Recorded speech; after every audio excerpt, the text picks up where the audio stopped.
የመራሃቸው በኢትዮጵያ ቃለ ሕይወት ቤተክርስቲያን የጌጃ ቃለ ሕይወት የቀደሙ አባቶችና እናቶች ታሪክና የሌሎችም የቤተ እምነቷ አባቶችና እናቶች ታሪክ የሚወሳበት ዝግጅት በዘጋቢ ፊልም የዘውግ አቀራረብ የተቀነባበረ የመራሃቸው የታሪክ መጽሐፍ ትረካ የክርስቶስ ፍቅር ግድ ያላቸው የመሰረተ ሕይወት ቤተክርስቲያን ነባር አባላት እንዴት የወጣትነት ጊዜያቸውን ጉልበታቸውን ገንዘባቸውንና ዕውቀታቸውን ለእግዚአብሔር ክብር በመስጠት ያገለገሉበት አስደናቂ ታሪክ በዚህ ዝግጅት ይተረካል። አስደናቂና ብዙ ትውስታን የሚያጭር የሚያስፈግግ ገጠመኝ የተሞላ ታሪክ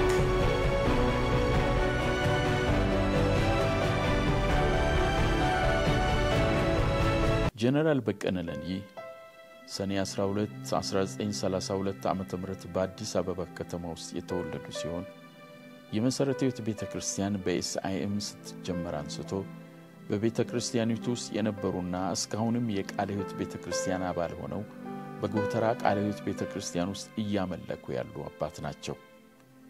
ከባለቤታቸው አምሳለ ዮሐንስ ጋር በ1968 ዓመተ ምህረት የተጋቡ ሲሆን 4 ልጆችንና 2 የልጅ ልጆችን አፍርተዋል። አባታቸው ነዲ በዳዳ የፈረንሳይን ትምህርት ያጠኑ ሲሆን በዘመናቸው የተማሩ ሰዎች ከሚባሉት ተርታ ይመደባሉ። ፈረንሳይኛ፣ ጣሊያንኛ፣ አረብኛና ላቲን ቋንቋን ጠንቅቀው የሚያውቁ በትምህርታቸውም የገፉ በመሆናቸው የአንደኛ ደረጃ ትምህርትን እየተከታተሉ በትርፍ ጊዜያቸው ደግሞ በቤት ውስጥ ራሳቸው ያስተምሯቸው ነበር። ከፍ ሲሉም ፈረንሳይ ሀገር ሄደው ትምህርታቸውን እንደሚቀጥሉ ተስፋ ቢሰጧቸው ታመው በመሞታቸው የታዳጊው ወጣት በቀለ ነዲ የሕይወት አቅጣጫም ተለውጧል። አባታቸው በሕይወት በነበሩበት ጊዜ ከራሳቸው የግል ሥራ ሌላ አንድ ትልቅ ድርጅት በመክትል ሥራ አስኪያጅነት ያስተዳድሩ ስለነበር ጥሩ ገቢ የነበራቸውና ልጃቸውንም አቀማጥለው ያሳደጉ ቢሆኑም ከርሳቸው ሞት በኋላ ግን ነገር ሁሉ ተቀሳቅዞ የቤተሰቡም ገቢ አሽቆልቁሏል። ጀነራል በቀለ ነዲ የማውቃቸው በ1970 ውስጥ ጌጃ ቃለ ሕይወት እያመለክን ያለ ዛሬ የምትዋወቀው በአንድ ከፍተኛ ውስጥ ነው። አብረን ባለቤታቸው ወይዘሮ አምሳለ ዮሐንስ ይባላሉ። 6 ልጆች ወልደዋል። የሌሎች ልጆችም አይተዋል። በትምህርታቸው ደረጃ ከባዲና ፖሊስ ኮሌጅ ተምረው ጨርሰዋል። በመከተል መቶ አለቅነት ተቀጥረው እስከ ጀነራልነት ደርሰዋል በመጨረሻ እና በአፄ ኃይለ ሥላሴ ዘመነ መንግስት የፌደራል ፖሊስን ተቀላቅለው እስከ ጀነራልነት አገልግለዋል። እንደኛ በፖሊስ ኮሌጅ እንደ አስተምረዋል። በተመረቁበት ትምህርት ቤት በመምህርነት አስተምረዋል። ፖሊስና እርምጃ የሚል ጋዜጣ ነበረ።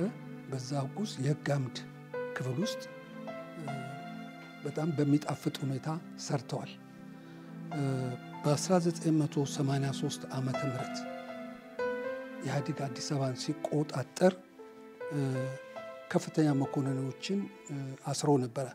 ከዛም ከታሰሩት ውስጥ አንዱ ጀነራል በቀለ ነዲ ነበሩ። ጀነራል በቀለ ነዲ ያጋጣሚ ተጠቀሙበት። አላዘኑም። መጽሐፍ ቅዱስን ያድሉ ነበር። ለእያንዳንዱ ለታሰረው ከፍተኛ መኮንኖች ያድሉ ነበር፣ ይመሰክሩም ነበር። በዚህ በጣም ተደስቷል። ኋላ አንድ ቀን ኢህአዴግ እርሶኮ እናውቆታለን በረሃ ያለን ወደ ቤቱ ሄዱ ብሎ አላቸው።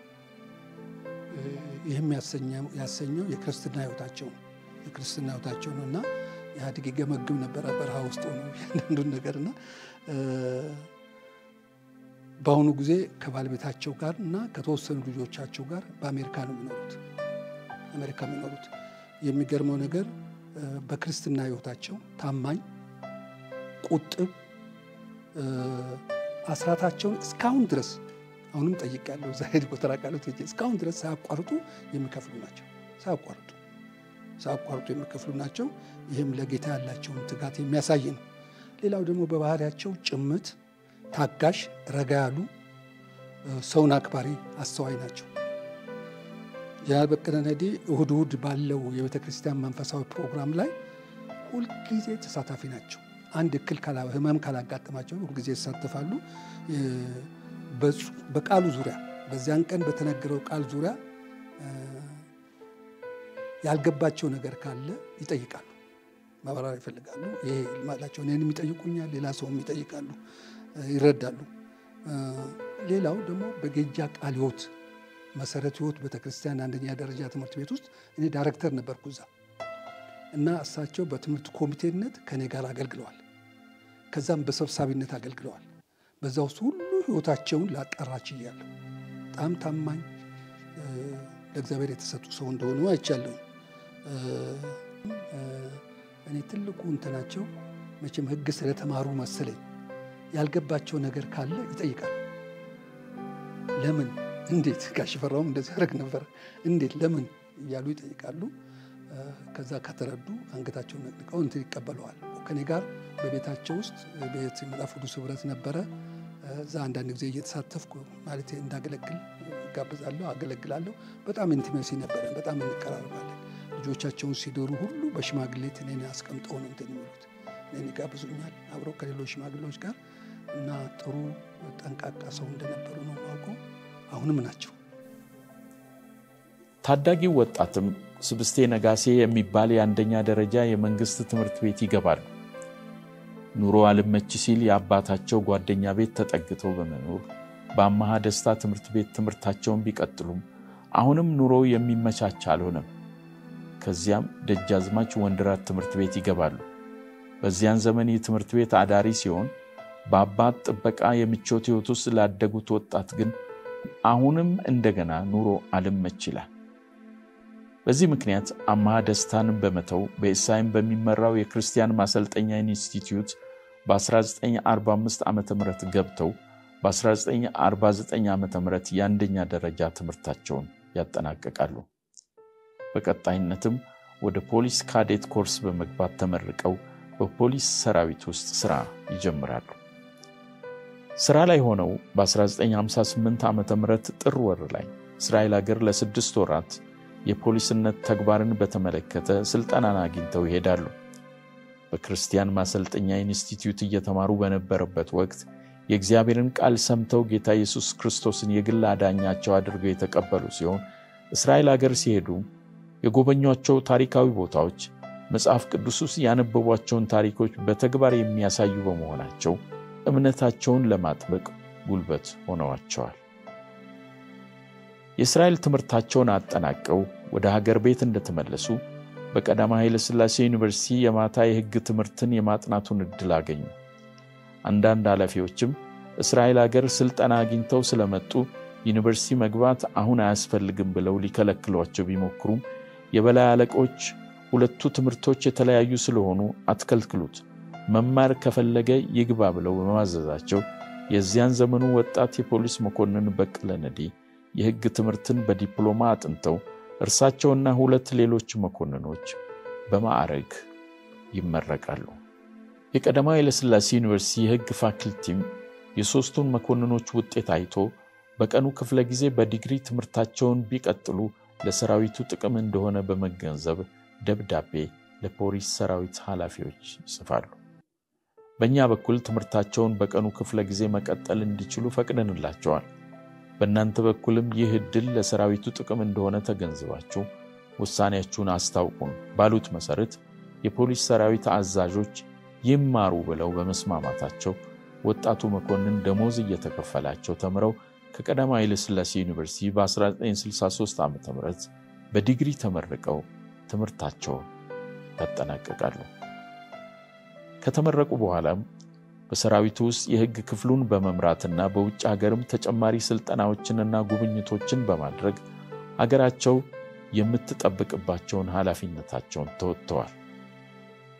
በፖሊስ ሰራዊት ጋዜጣ ላይም በየ15 ቀኑ የሕግ አምድ በሚለው ገጽ ላይ ሕግን በተመለከተ የሚቀርቡ ማብራሪያዎች ላይ ለ16 ዓመታት ያህል ሰርተዋል። ጀነራል በቀለ ነዲ በቀዳማዊ ኃይለ ሥላሴ ዘመንና በደርግ አገዛዝ ዘመን በፖሊስ ሰራዊት ውስጥ አገራቸውን በታማኝነት ያገለገሉ ሲሆን በአሁኑ ወቅትም ጡረታ ቢወጡም በግል ጥብቅና ሙያ ተሰማርተዋል።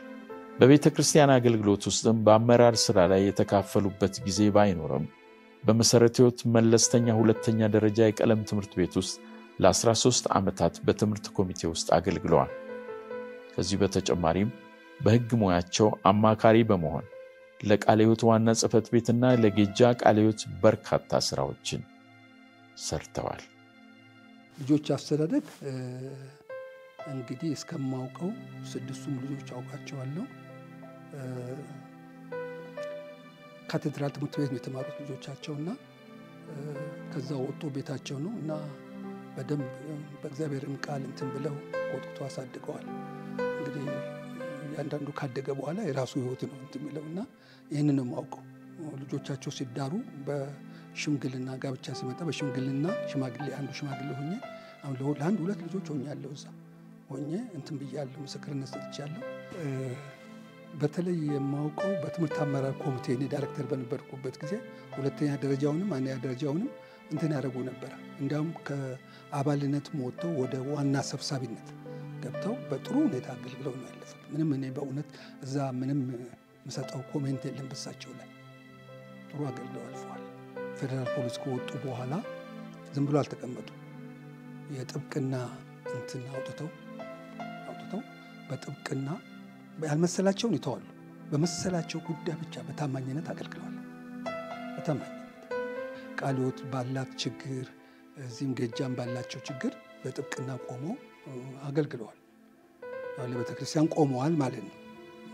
ስብከት ሲሰብኩ አይታዩም። ብዙ ጊዜ እሳቸው ሕይወታቸውን የሚገልጹት በስብከት ላይ አይቆሙም። የተለያየ አገልግሎት ግን ተግባራዊ ለማድረግ በጣም ጭምት ናቸው ብያለሁ።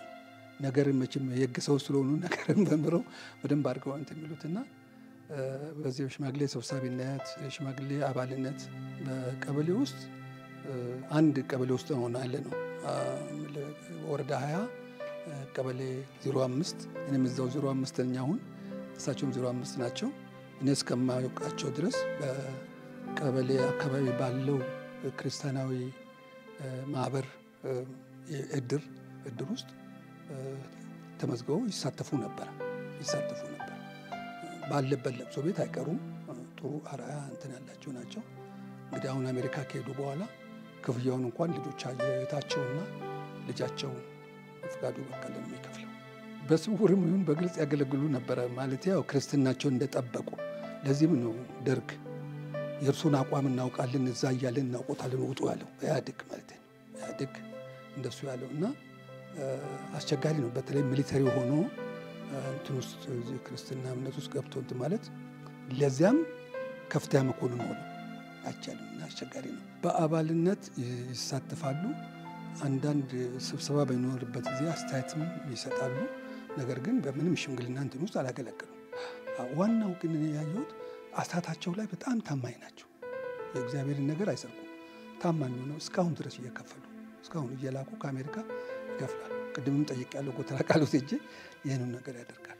ባለቤታቸውም በጌታ ናት። እንግዲህ ሌላ ዝርዝር ሁኔታ አላውቅም። በዚህ ሁኔታ ውስጥ ነው ያሉት።